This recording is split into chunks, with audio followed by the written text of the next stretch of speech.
Daddy, the little web's this. Oh no. We gotta fix it. We gotta fix it? We could just get another one if you want. Okay. Do you want to get another one?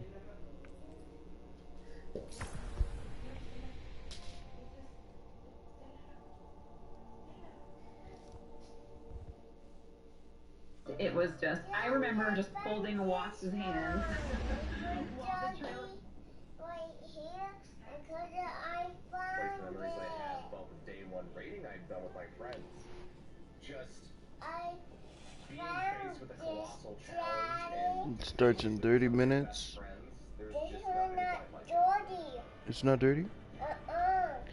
Okay. I found my doggy eye. Just a heads up, I'm probably not gonna be playing this stream. What?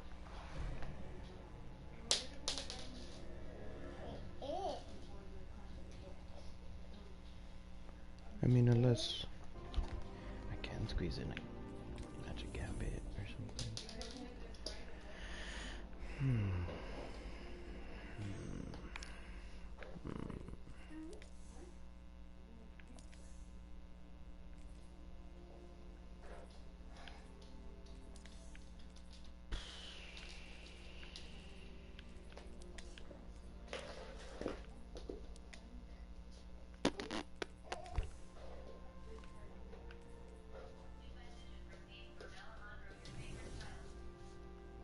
Sit.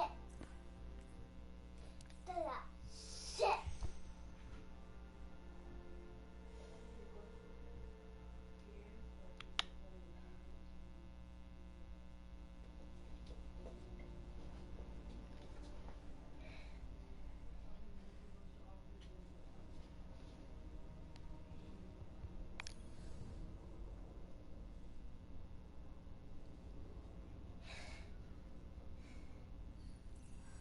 Daddy, I put my tooth right here. You did? Good job.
Stella, get off of his bed.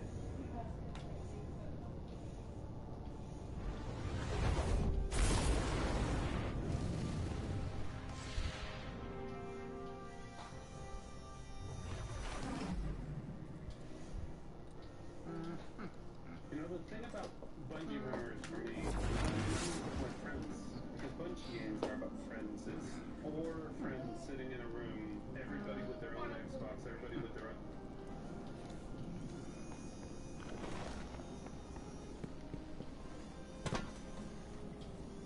Yes.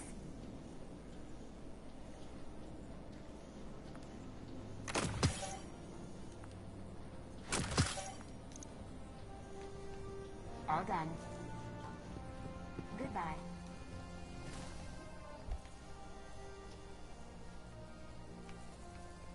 Oh no.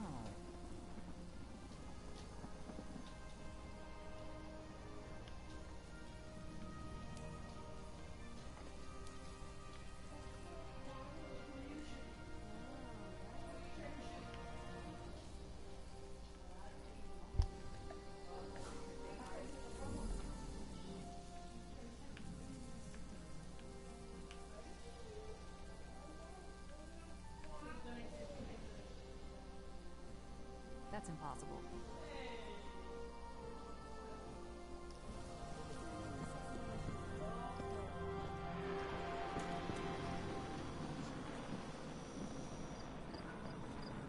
It's on the Vanguard.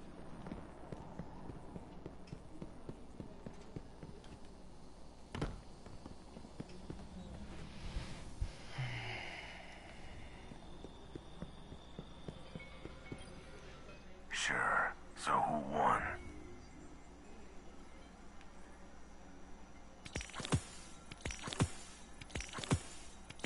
Deal. I won't forget everyone we lost. I won't.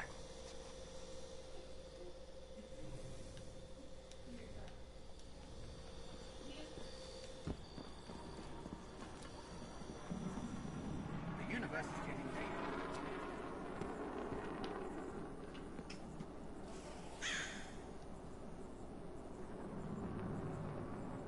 Hey!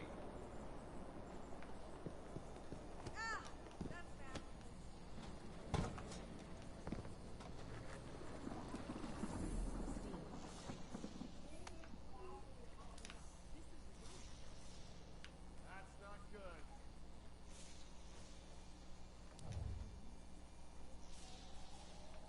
Sure. Rhythmic physical expressions won't win a fight, but they feel good. And feeling good is better than not.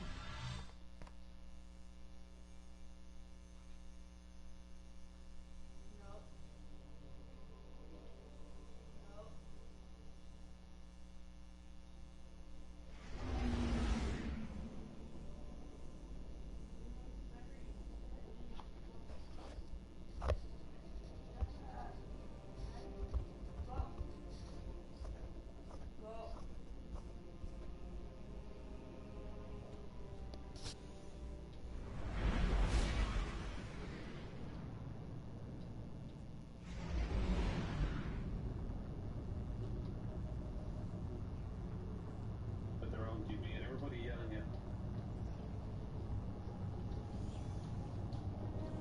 We're at 19 minutes.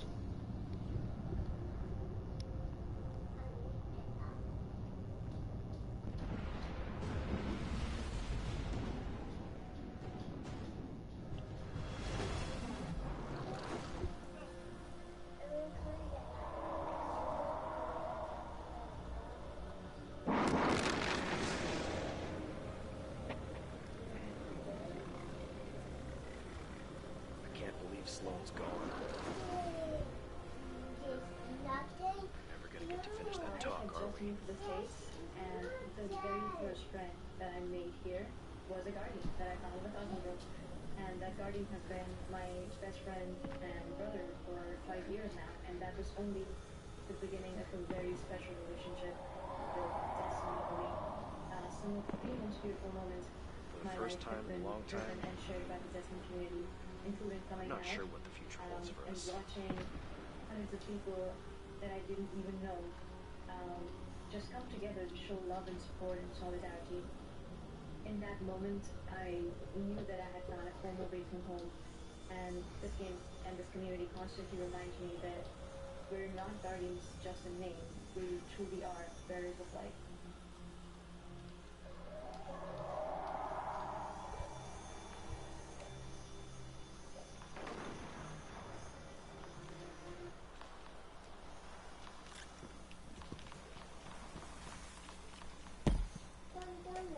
report.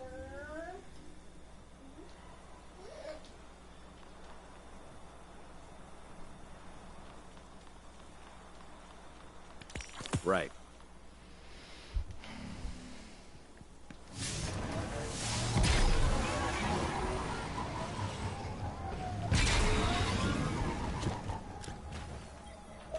It's the duty of every guardian to keep the frontier clear of threats to the city. Give them hell.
Showcase is going to be starting soon, but I don't think I'll be able to end my live stream.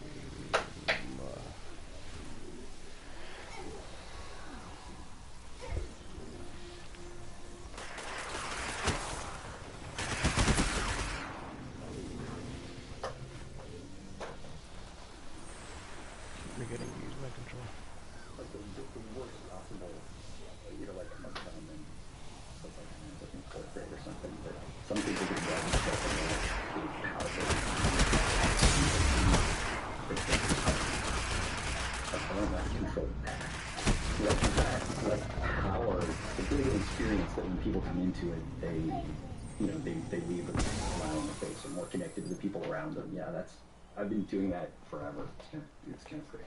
Way before computers. And then, of course, right, I saw games on computers, and I was like, wow. My perception, based on all of our time together, has actually been, has been like, you are more interested in the making of them in a bunch of ways than playing them. Like, playing games isn't like it's not an explicit hobby of yours. Like, you're educating yourself. It's more work, but it's like, you're always making stuff. Yeah, I think this is true, and I feel a little bit like guilty about it sometimes because I think it's the most dangerous thing as a designer to enjoy the making more than the playing, right? Because the number of things you can enjoy making is infinitely larger than the number of things that you can enjoy playing, right? Much less other people can enjoy playing. And so, yeah, what you say is true, and I feel like it's sort of like an addiction that I've had to fight so that I make things that are worthwhile. Because it's, you know, the whole shtick to me is about, you know, touching other people like, somehow. Yeah. So we talked a little bit about kind of the origin. I want to jump ahead again. I'm going to jump to my life, 2004. I remember I finished the campaign for Halo 2, and my friends and I got distracted a bunch by the multiplayer, and I finished it the same night I finished Metal Gear 3. And after I finished both of those games, I went and watched the Spy Doc, the documentary. That, like, I look at it now, and I met a bunch of y'all, and I'm like, oh, I didn't pick up on all the like human suffering in this documentary the first time I watched it. Do I get to sign your? No, do you remember this? I looked for it actually before I came in today. I don't think I have it anymore. You don't? Yeah, no, I remember the sweatshirt. Yeah. Okay. Yeah. Okay. Yeah. What is this from? Like, what is this actually? I've like wondered this. Like, what is this? Is this like what? Yeah, it said Osiris on it. I thought it looked cool, and yeah, I bought it. I have no idea. Sadly. Right. Yeah, I have no idea what it was. Yeah, I still, to this day, I remember the sweatshirt, right? Yeah, This is this moment that I became, like, aware that humans make these things. Because otherwise it was like magic, right? Like, there's nothing, there's nothing in 2004 about, look at these developers making stuff that you care about. That's not, there wasn't really much of, like, the internet sucked, too. Like, you wouldn't even have, like, look, you could access these people, and none of that. It was a totally different time. So I'm watching this documentary, and this dude shows up, and so the paraphrase is like, you know, it's like the cynical gamers who somebody has to grab us in 5 minutes.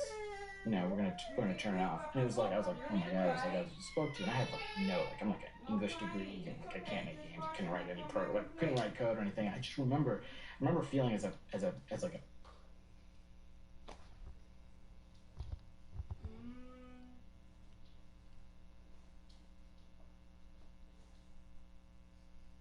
a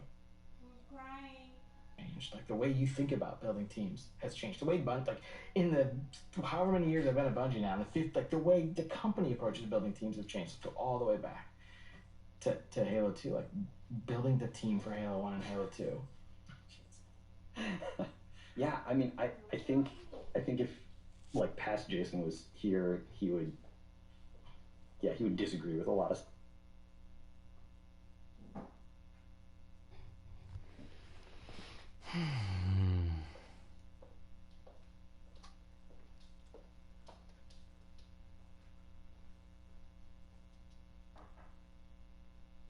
What I'm wondering is what being OC means.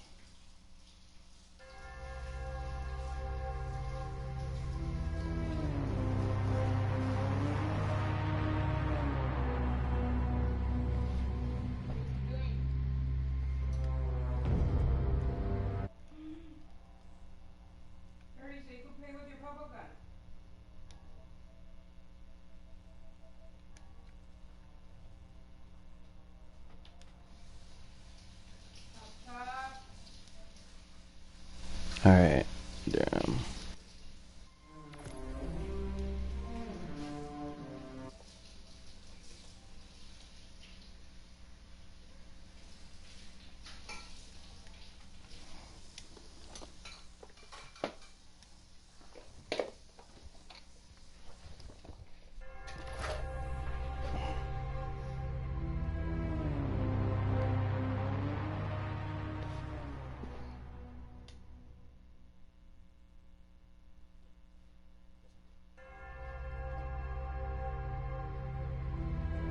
Stuff that I'm going to say, but I think compared to the intentionality that we, try, sometimes exhibit, know we should have about, about building teams and how important teams are.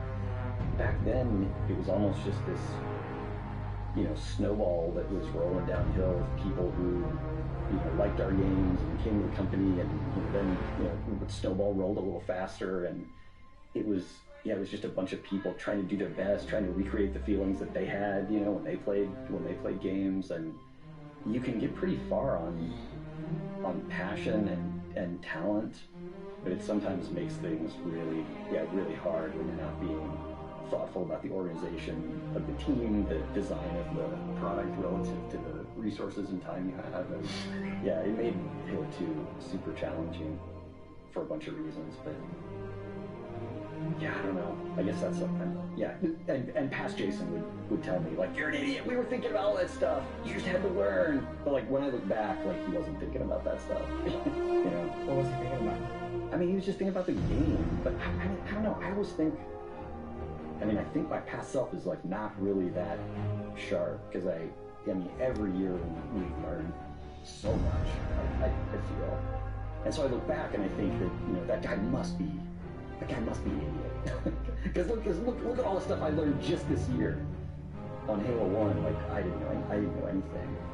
But I go back and, yeah, I found one of the notebooks from Halo 1. Like, that guy wasn't an idiot. Like, I mean, there's stuff that, you know, he didn't know, but there's a lot of, like, super interesting exploration, thought, and like, possibilities that didn't end up the game in there, and yeah, so I don't know what to make of that, because I feel like I've learned so much, but when I go back, I'm sort of like blown away by, you know, what was happening in my mind. Yeah, it's pretty embarrassing when I think about my life in terms of decades and like what are like the big lessons from the decades. And so when I look articulate one of a lesson from my learners is like so embarrassing. Give me one from yours. I mean, I really started Destiny 1 not understanding the value of having at least somebody on the team who cares more than anybody else about what the team is missing, what the team isn't admitting, who on the team isn't talking to each other, where on the team is our dreams incompatible with the calendar, or our dreams incompatible with our goals. Hey, what are you doing? Okay, put those toys away, okay? And I Yes, saw sir. production as, you know, a calendar and a Okay. schedule. And it's true that a schedule is a thing that you use to sort of test people's understanding of reality, in the sense of, you know, can the things we want to do fit in the time that we think we have, and how are we tracking against that? But I saw it as like an end in itself, and of course it irritated me, and I, you know, didn't pay attention to it. But God, like, embracing all that stuff is a thing that will be, front and center in anything that I do, anything I do in the future. I think it's making sure everyone on the team has an objective understanding of reality and doing anything we can to fix it when that isn't true. I didn't understand that when I started Destiny 1. Destiny 1 made me understand that. So, what I want to talk about now is where computers are heading. Where's it going? AR is going to be the thing that displaces mobile. Like, I'm so sure of that. I'm so sure we're all going to be wearing glasses, and all the TVs are going to go in a landfill. All those companies are going to go out of business. All the cracks in our ceiling are going to get fixed in our glasses. Like, so many people are going to end up with virtual pets and windows out to the Taj Mahal or the Eiffel Tower, and maybe it'll be 20 years. Like, I think it's going to be a lot sooner than that, and I think it's going to be really interesting. And when it happens, like, the reason that you're going to know it's going to take over the whole world is that everybody's going to laugh at it. Like, everybody's going to think it's ridiculous. When the iPhone, you know, came out, the stuff people were saying to, like, not admit that they were holding, like, a, you know, She probably took it off. in their hands that was going to change the world. Like, the stuff people said was ridiculous. And people are going to do that again. And the other interesting thing about AR is if you have AR, you have to have local compute, because you need high frame rate, and you need to be able to render all kinds of crazy stuff, like right there, like, you know, within 2 feet of your body. Yeah, which means like things like all the cloud computing stuff totally going to happen, absolutely going to be a thing. But we're not going to transition fully to, you know, thin client. But yeah, those would be my 2 predictions. Local compute never goes away. AR displaces mobile. 100%. So on a long enough horizon, how are we gonna get ready? we got Yeah, like the, you know. It's a great question, and I think the answer is like we already are. Like I don't think what's going to happen is there's going to be a Joe, you're gonna mess that up. Give me that. Games that can only happen in Give me it. I mean, there's definitely some, but I think Give in me a it. lot of cases what's going to happen is people are going to throw away their TV and have a way bigger TV, or they're going to go to a totally virtual space and have a bigger screen, and they might play some tabletop or strategy games in a different way, but I think people are always going to be playing first-person shooters, with some kind of input device on like a virtual, window in their visual field. And so I think a bunch of the stuff that we're great at doesn't, get kicked over. I think we're great at. So let's go all over. Bungie games. Someday. Not the company's still there, but I think a lot about my life through the lens of what we're going on. It's not a water gun, right? I think it's like not a water gun. I think it's so. I think it's like completely busted. I don't think it's like a thing of normal, like reasonably sane human being would do. But I think it's a simple way of summarizing your existence, and it's the acknowledgement that these instances sometimes are. The question I want to ask is about Bungie's epitaph. What is that simple distillation of what Bungie is? The tombstone-worthy installation. I was on the 271 coming back across the bridge home, one night on the bus, and these two guys in front of me were talking, at first about college. Like they were older, but they had gone to college together and they worked together. And at some point they started talking about Halo, and I think it was Halo 2 for them. And they weren't really talking about how much Halo meant to them. They were talking about, and they weren't really talking about how much they meant to each other. But that's what they were doing, is they were sharing those stories of, where they were and what they were doing and how they were feeling. And, that moment, that's like still keeping me going. I mean, that might fuel me for the rest of my life. And it's not the only time that's happened, but you get a few of those, and, that's all I would want. It's just people sharing memories in an experience that wouldn't have existed without you bleeding buckets of blood into whatever code design or something like that. That's what two people having an experience that they wouldn't have had if you hadn't created what you created. Like that's what matters. That's what matters to me.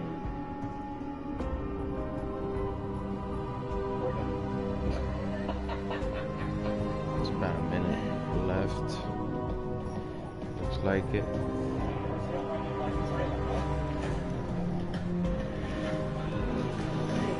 Is what my Gucci needed to see. This is just a tool. It's an ice tornado, dude. It's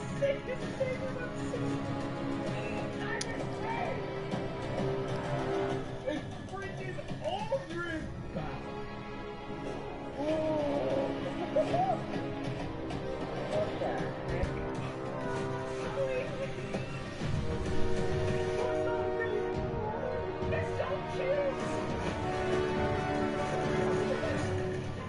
We already know.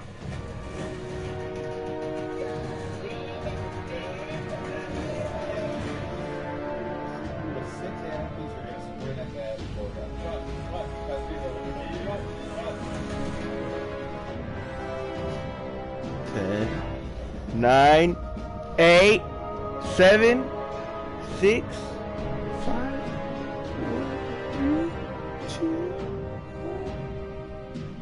Come here. Come sit with me. This year we're celebrating our journey. Did you join us 30 years ago, or if it just started today?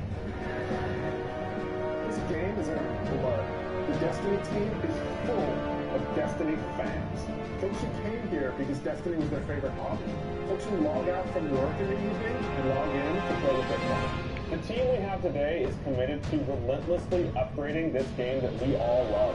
We aren't happy with just another mission. Instead, we want to push the limit of quality you can expect in an action MMO with uniquely Destiny experiences like Expunge and Dressage. We are committed to delivering the best Dressage that you can play in any game with a friend and having the best feeling action game, period. And this shows through in the passion we see for Destiny 2. Since we declared independence 2 years ago, the Destiny community has grown by over 20 million new players. And it continues to grow faster than we ever could have predicted. We're grateful to be a part of this amazing growing community that you all have created. You represent Destiny. You help make it better every year, and you are so welcoming and supportive of every new Guardian that sets foot in the tower. And only a handful of us are going to be up here today. Most of them are in their homes, at their desks, working hard to bring the next part of Destiny to life. It's a huge honor representing such an incredible team and introducing the next chapter of Destiny 2. So, without further ado, this is the Witch Queen.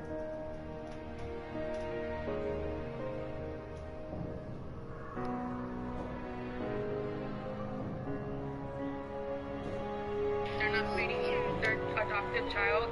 She's crying. They're being racist towards their daughter. You guys we need to expose these people as families. Look at her. She looks hungry. And they're making her say that she's not hungry. And these people are just only her using her as a slave, like they were back in the day. So yes, the sheriffs are on the way. I just love because yes, I'm a Catholic ass person. And I'm not about a weapon. Or in the mind.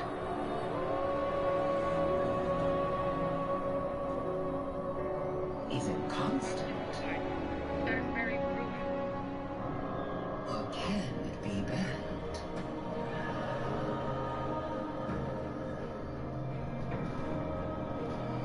Who decides what is true?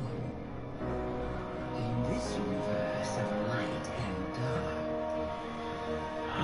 there is no greater power. Tell me, little lights. What is your truth now? Holy shit. Wait, what? Wait, what? What the fuck? Oh!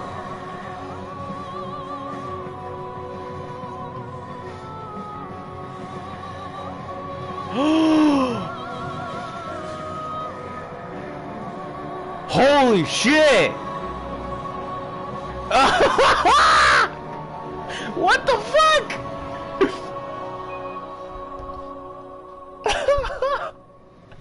What? Oh my god, James. Salvatore is serious. I think she's the most dangerous villain we faced yet. 7 years we've been building up to this moment, and she's finally stepping into the spotlight and showing us who she really is. What we Get a know cup. about light and darkness is proving to be way more complex than what we previously thought.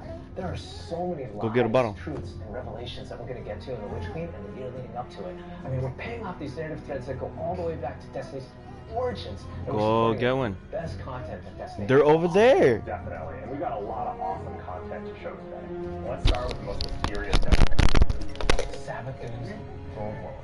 This is an uncharted wonderland of secrets and lies. It's this place that she's created in her own image, this surreal and majestic, light-blessed world. She has this castle that she rules from. It overlooks this dark, swampy underbelly with this lone pyramid ship out there. It's the future world she wanted to create, built atop the darkness that she left behind. And Throne Worlds, they're a deep part of Destiny lore. Powerful entities create these pocket universes, and when we're there, we have to play by their rules. But now, our own light powers are being used against us. I mean, she has this whole army of Hive that she's ascended to the light and brought along with her. These are the Hive Guardians, and they are the backbone of her new army. Hive Guardians. We've talked a lot. Let's show a little. Let's take the first ever look at the Witch Queen gameplay. Oh, fuck yeah. Holy shit. The Witch Queen. Hive god of cunning and lies.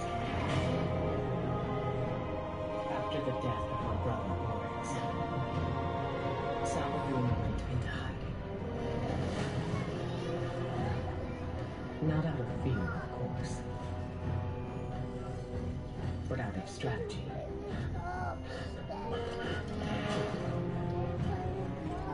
In our greatest Go get a bottle of water. stealing our most sacred resource.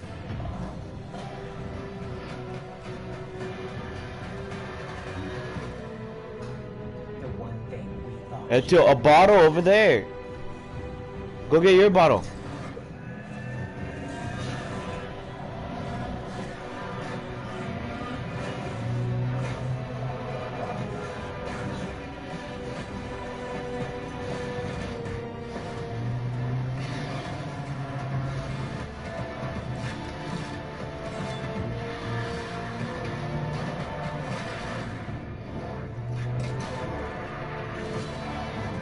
Oh, hell yeah. Spears? Spears?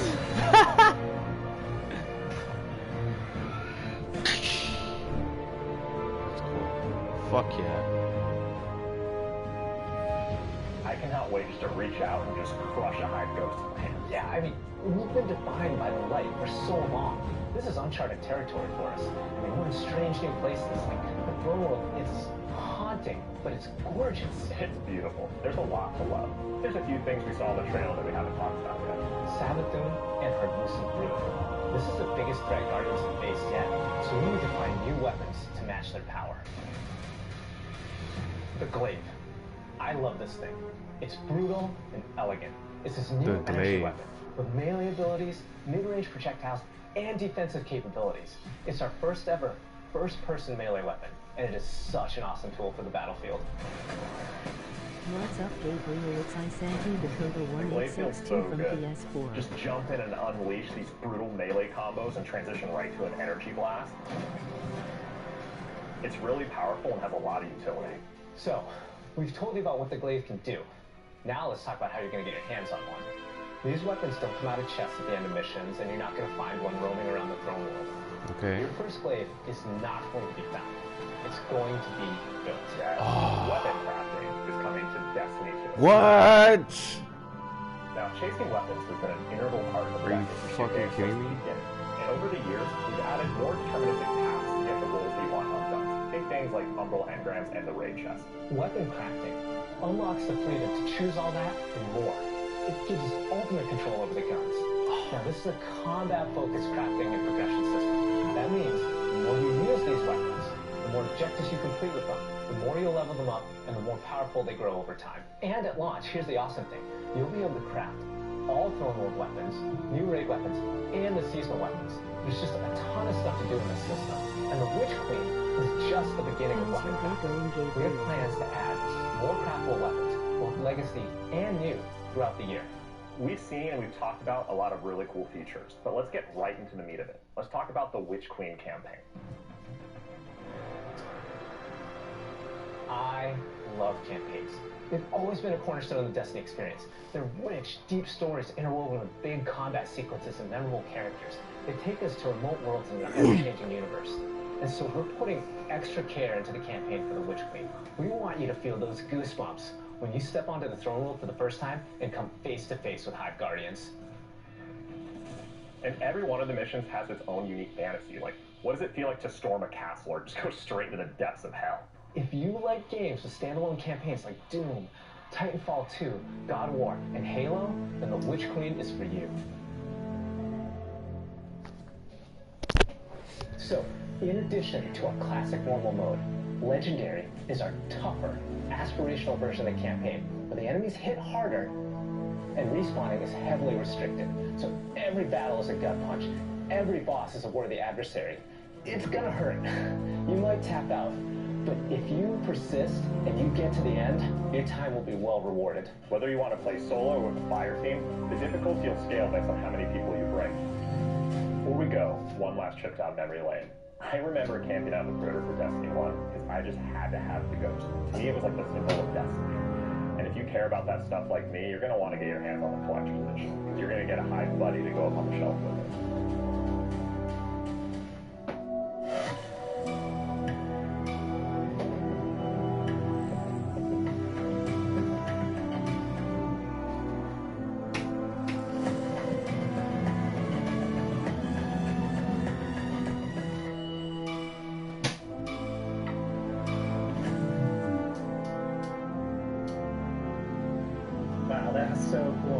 I'm so excited for this one. And that's not even everything that's in there, too. I know. Those are the hero items, and they're, I think, one of the best ones that we've ever done. Collector's editions have always been like this really perfect jumping point to enter the worlds that we build. And actually lifting like in-world objects and putting them in players' hands it's just a good feeling. We don't just put random items. Everything in there means something, and it helps push the narrative. And there might be some puzzles to unlock in there as well.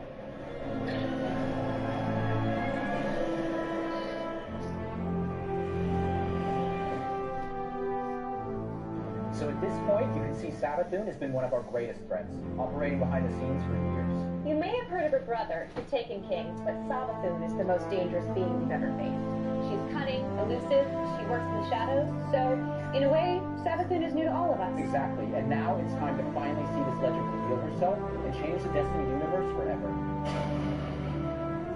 But when we talk about the overarching story of Destiny, we don't just mean the plotlines or characters that feature release to release. Narrative is a guiding force in Destiny, and we're calling on its rich history of world building, bringing that to the forefront, and growing it in a bold new direction.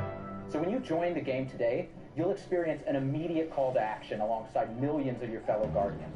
During this past year, we watched the results of your actions play out across Destiny's seasonal releases.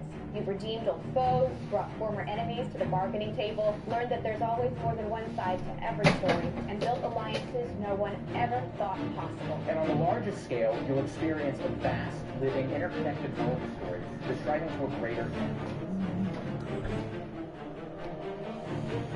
You'll experience this alongside a massive community of Guardians, release after release, together. This is our universe's cosmic purpose. This 10-year journey we've been on since Destiny 1, it's drawing to its dramatic conclusion.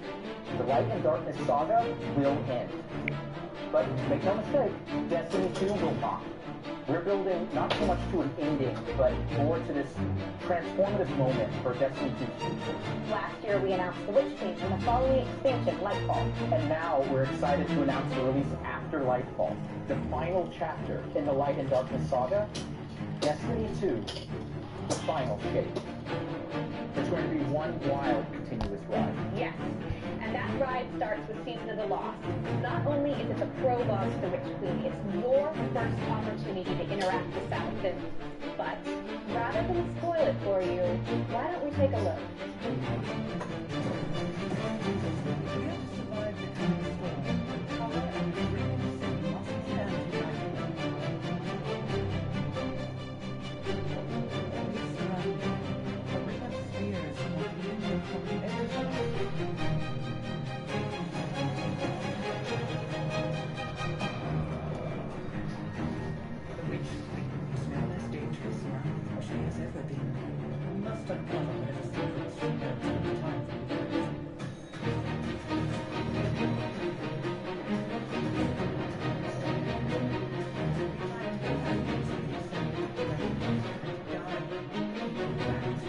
Oh yeah, baby.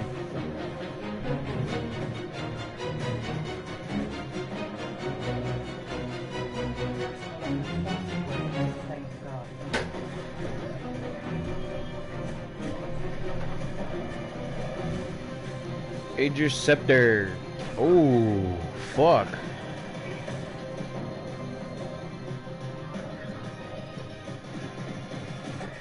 Your knack for violence is needed.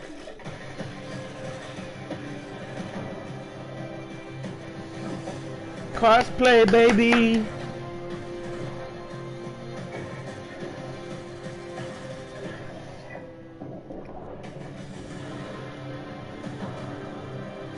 Aid the Queen. Rescue the lost. Perhaps with them I can save us all.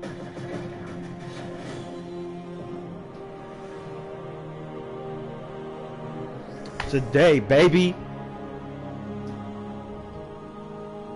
Seasons have gone through massive transformation and strategy.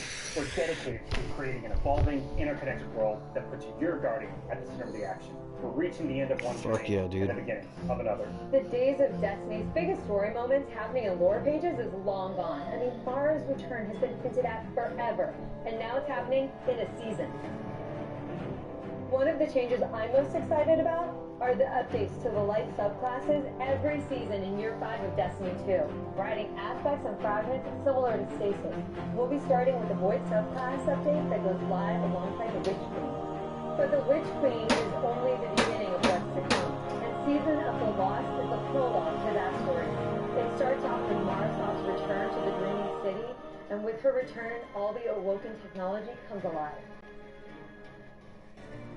But the Hive God of War, Zebu Wrath, has reemerged and has Guardians and Mara in her sights. Guardians must forge a path through the Ascendant Plane to save Mara's lost coven of witches before Zebu Wrath can reach them. And to aid you in this task, you'll have the Wayfinder's Compass. The time has passed. The beacons shine bright and the ray lines are set in place. It's an ancient awoken artifact that gives the wielder the power to uncover pathways, secrets, and treasures within the Ascendant Plane.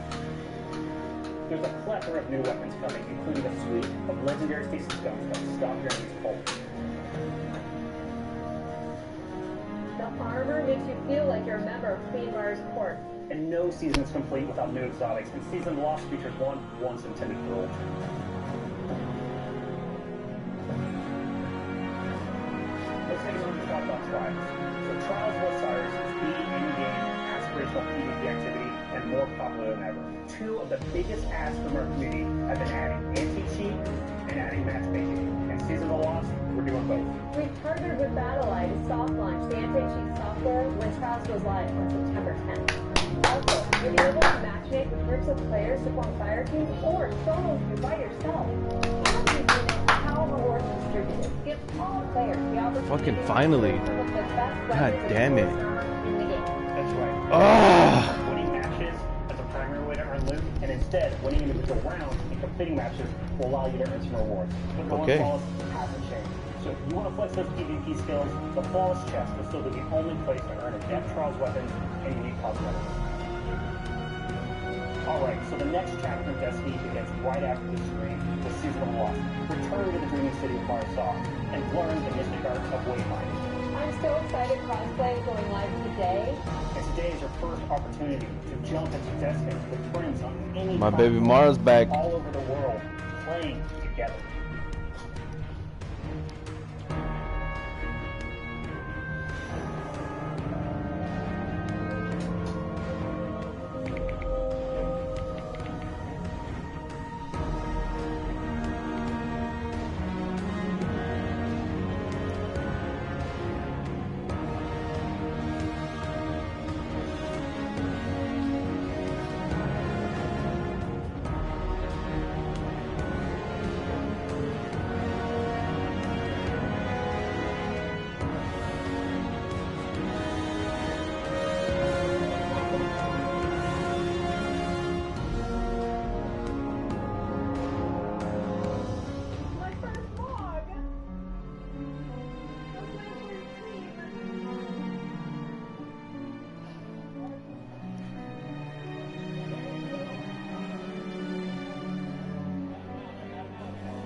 As a company that prides itself on taking care of its employees and their significant others and their communities and those who are in need, it's pretty devastating as we look at the racism in America, and our intention is to do better and to leave the world in a better place. We want to be a part of that social change.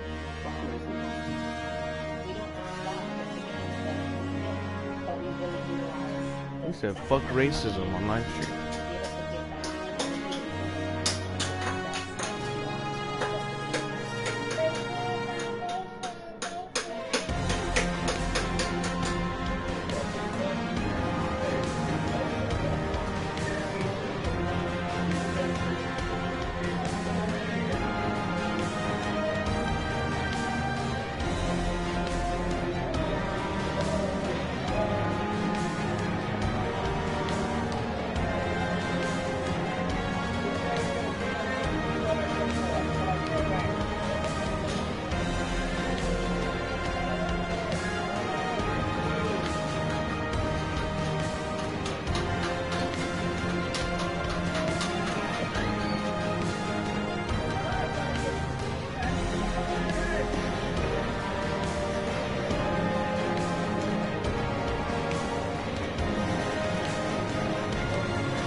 This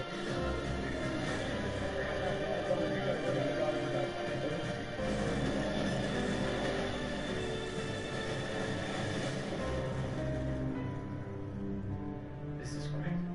Anyone want a hug? Hugs? No? No hugs. Oh, Cade. Hugs? That's your hugs?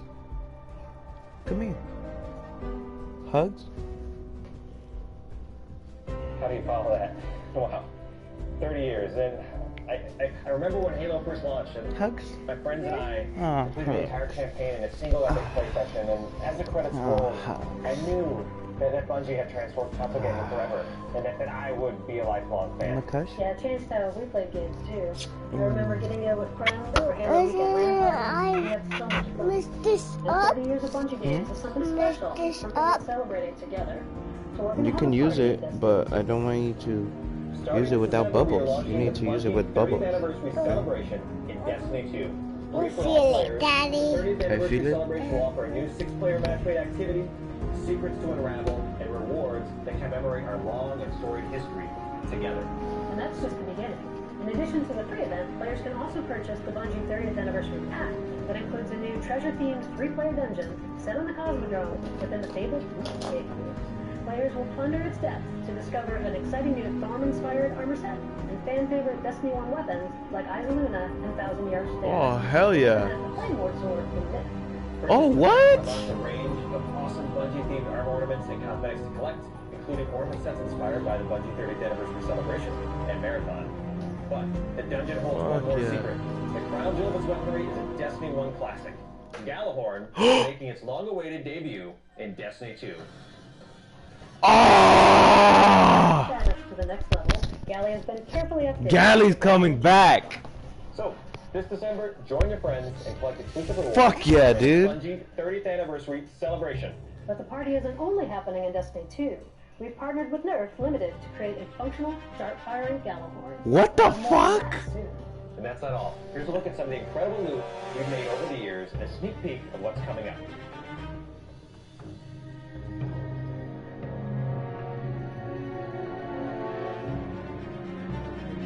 Wow, Lorraine, I can't believe we're celebrating Bungie's 30th anniversary. 30 years. It's incredible. Yeah. I mean, think of all the games and products that have come out over these years. Yeah, starting Operation Desert Storm, Pathways into Darkness, Marathon, Myth, Halo, and Destiny. 7 years of Destiny. It's an amazing journey. So excited. You know, we have a lot of really cool stuff coming up and a lot of other things in the works, of course, as always. But, Yeah. I mean, what do we have? We have the Fallen Captain statue, which is incredible. And then we have the helmet, Celestial Knight. That thing is so cool. Yeah. And Dark Keeper Jumpsuit. Yeah, I get goosebumps just thinking about that. You know, it really gives me that nostalgia from Destiny 1. So I think it's a great way that we're going to celebrate not only Bungie's 30-year heritage, but the 7-year heritage of Destiny. Yeah. And it definitely gives you the feels.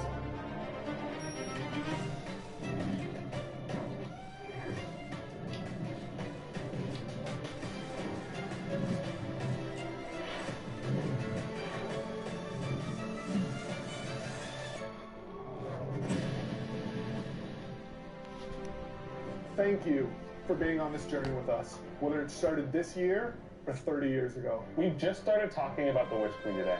You've got our first peek at weapon crafting, our definitively Destiny campaign, the Glaive, and a year full of updates to all our life-based subclasses. All of this and more is coming alongside Salvation's long-awaited arrival front and center to the Destiny universe. The Witch Queen marks an acceleration in our story heading towards the conclusion of the Light and Dark saga, and we're so excited for everyone to join us on this epic adventure yeah, you need in to the change Witch Queen, first. Lightfall, the Final Shape, and beyond. And the Witch Queen's gonna Yeah, you kick gotta off change another first. amazing year of Destiny with 4 great seasons, packed with all of the narrative, events, and rewards that you've come to expect from us. But there's even more coming next year than just our new seasons. The deluxe edition of the Witch Queen will also include 2 brand new dungeons to be released in 2022. And we're also going to be remastering another classic Destiny 1 raid and releasing it free for all players. This means going forward, starting this December with our 30th anniversary event, there will be a new piece of raid or dungeon content in the game every 3 months. In 2022, we will also be adding legacy rotations for raids and dungeons, meaning every week there will be new ways to earn rewards in both the latest and greatest content and raids and dungeons from the past. If you love amazing in-game content, we want to prove that no other game offers more quality and more variety than Destiny 2. We hope that you've enjoyed a look in the future of Destiny 2. Witch Queen pre-orders are available wherever you play Destiny. Crossplay is live on all devices, and Season of the Loft kicks off today. See you in game.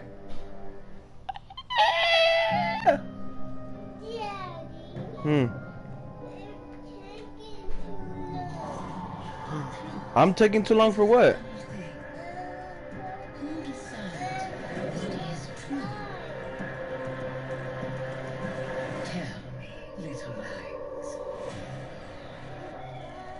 What is your truth now? The Witch Queen is no less dangerous now than she has ever been.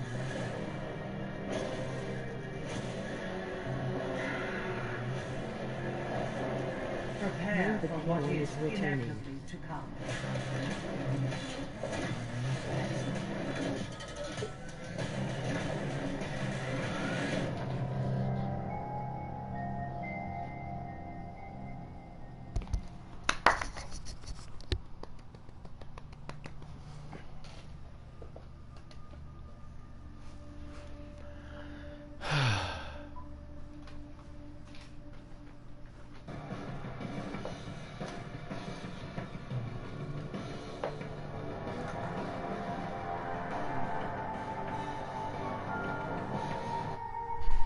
Looks like that's it.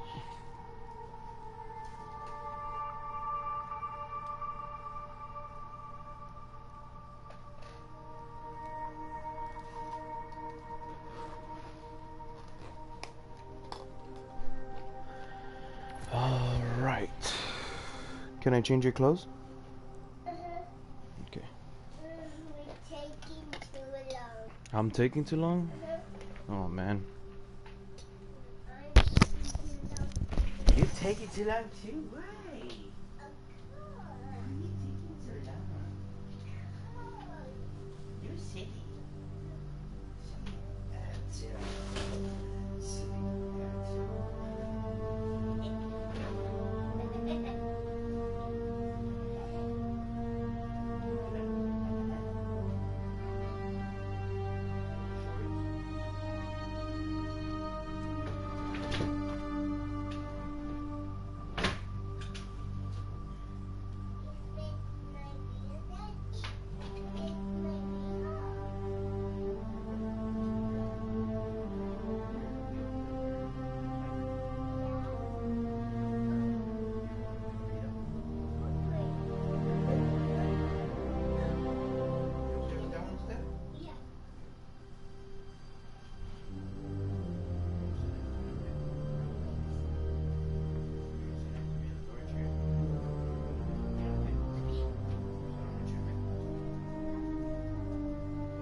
Messing. What? Messing. Okay. Messing here.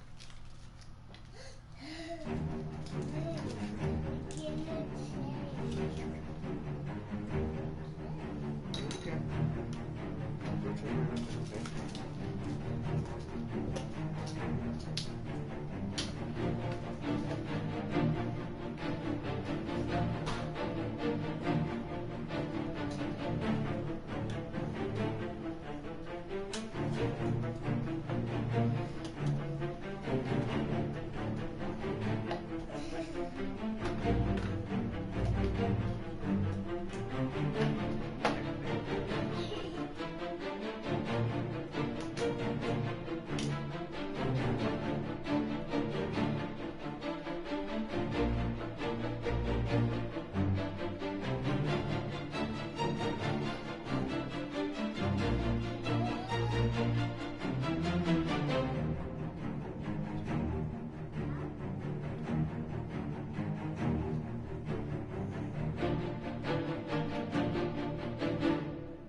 To Destiny servers.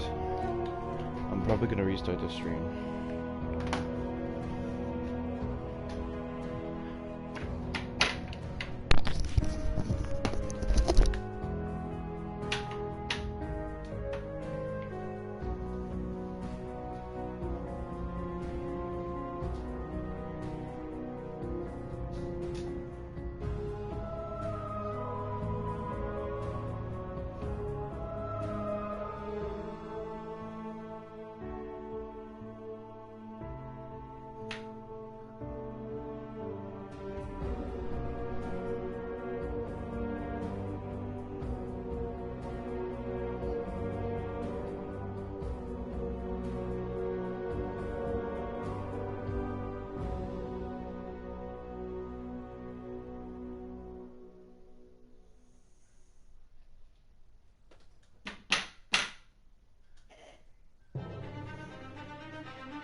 done it?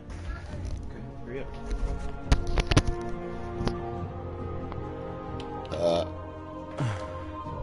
Alright, I'm gonna restart the stream.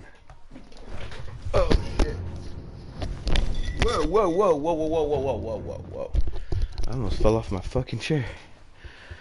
Sorry guys, forgive me for the, yeah. Oh, what's up? Fucking, Dakota. I don't know who's watching Dakota Scopes, but yeah, what's up? I'm trying to sign in right now. If it doesn't let me sign in, I'm gonna restart my application, cause, yeah, okay. I'm about to restart the stream, I'll be back.